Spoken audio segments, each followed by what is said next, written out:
الكيوزو الكوره. زي مثلا واحد انا لما اخد الكوره اخدها في حضني. بتحضنها حبيبتي طبعا، ما اكدبش عليك طبعا. ما انا عشان كده قلت لك ايه، دي مراتي الثانيه. دي مراتك الثانيه؟ الكوره دي انا مراك، انا ممكن مراتي تزعل مني. ده انت شكلك مش مروح البيت النهارده.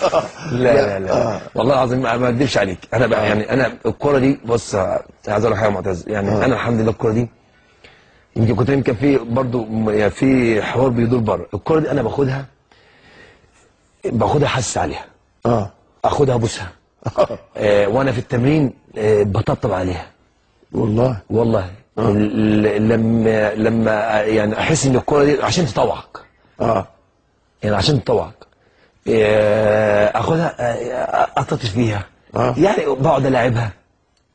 ده الكوره بالذات هتطيرها هتقول لك عينيا ليك الاثنين تحت امرك. علاقه خاصه جدا. بص الناس ممكن تقول لك ازاي، انا معاملتي مع الكوره بحس كده.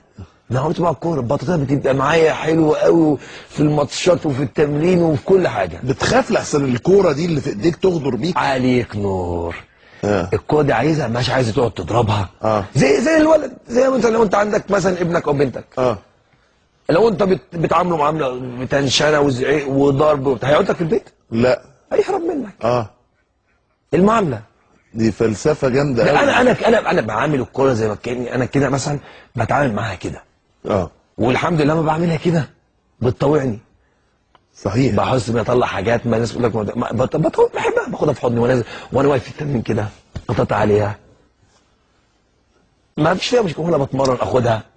والحمد لله يا عصام. انا في يعني لو الناس الكوره طوعتك المره دي، لو في تمرين الناس بتتفرج عليه. ممكن لو في تمارين لو الناس بتتفرج عليه الناس تلاقيني باخد الكوره اخدها جنبي، قاعده جنبي، رغم في كور كده في الملعب بس هي كوره زي 20. سبحان الله. يعني كوره زي 100، كوره زي مليون، بخليها جنبي وبشوطها. ولا يعني هي الحاجه الوحيده اللي بتصعب عليا لما باجي اشوط بس عشان انا بشوط جامد فيها يعني. بس هي دي الحاجه الوحيده. بس بقى في اثناء تدريبي في حضني تقعد وانا قاعد جنب الجون جنبي عليه عليه وهي جنبي ببص الكوره. يا سلام. مفيش فيها بص مفيش ده غرام ده. بقى بقول لك الحقيقه عشان تبقى معايا ايه؟ تطوعني. يبقى في توفيق ان هي تخبط في عضله وتخبط في وشه وتطلع. اسالك سؤال. زمانها جايه بعد شويه جايبه لعب وحاجات.